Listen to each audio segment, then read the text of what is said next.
This sixth section of MA deals with, no surprise here, property and debts. Personally, because the statute says that property division should be performed by the court before moving on to a determination of spousal support, I believe this section should come before the spousal support section in the main window, and I also believe that we'll see that change coming in upcoming versions of MA. Regardless, as long as you proceed through all the sections, you always get the right answer, if you want to call it that. I'll click on the table item here, and that will take us to the property and debt table, which is essentially an arrangement of 3 columns, 1 column each for the husband and the wife, and a 3rd column in the middle, which is labeled undistributed. There are already 2 items in the example file, and I'll show you how these items got there by adding an automobile to the list. You add an item by clicking on the Enter Property Debt button, which brings up the dialog that you see on your screen now. As usual, it's a simple procedure of completing the fields in the dialog. First, you enter a description of the property. Here I'll enter a 2006 Kia Amante.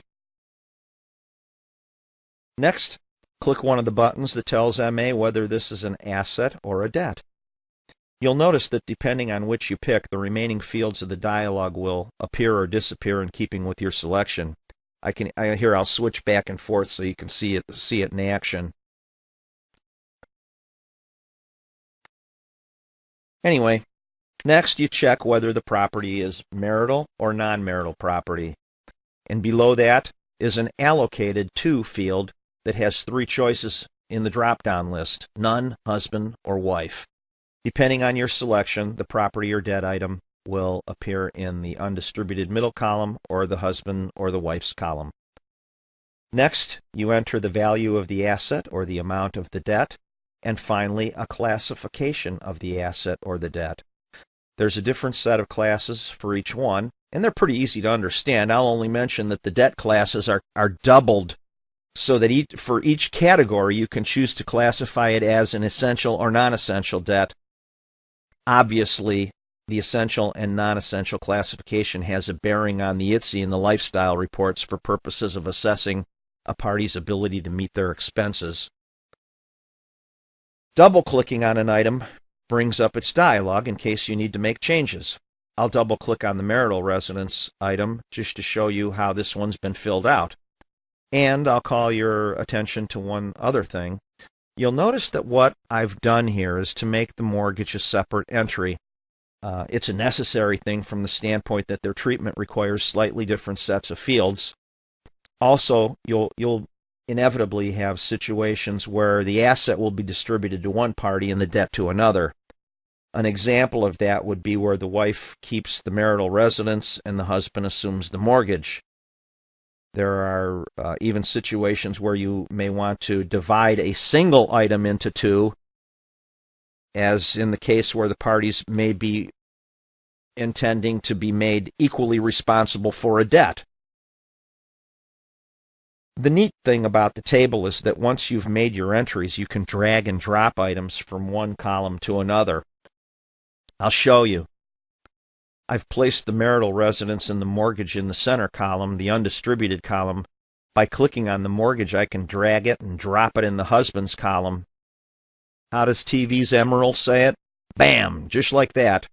Maybe you notice that there are totals at the bottom of the columns, and that those totals update dynamically when an item is dragged from one column to another.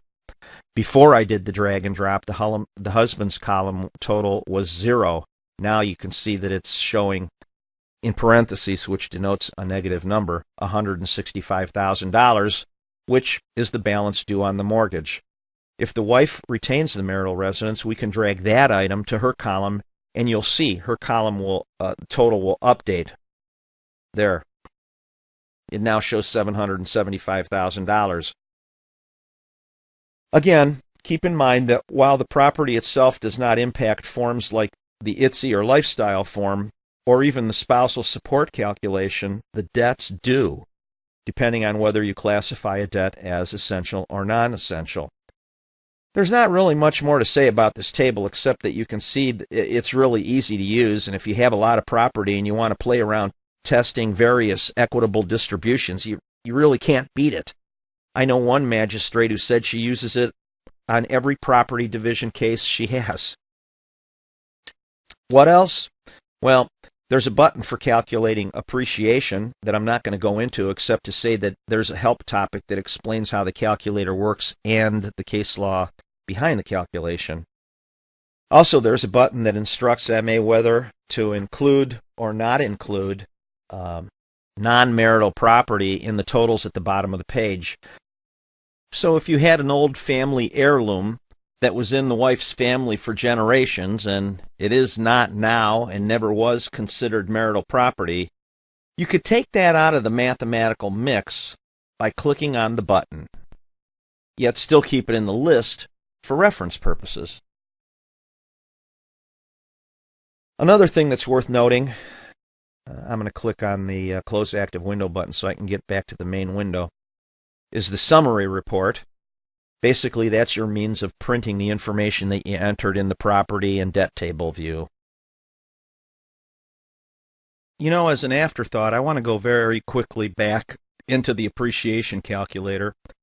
It's used for calculating the appreciation on non-marital property that was brought into the marriage by one of the parties, and then during the course of the marriage it was commingled with marital property, or at least lost part of its character as separate property, and then appreciated in value.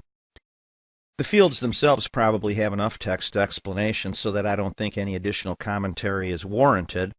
However, I do want to show you how to find the help topic from the help menu. I first click on the help menu, then select Table of Contents, then Commands, then Options, and within the options you'll see the appreciation calculator topic. I'll click on it, and here's the help topic. I'll resize the window so that you can see the whole thing. It explains what the calculator does mathematically with the information you enter in the dialog, and it refers to a case whose issue was how to calculate appreciation on certain property. The case is Monroe versus Monroe, and there's a cite there too.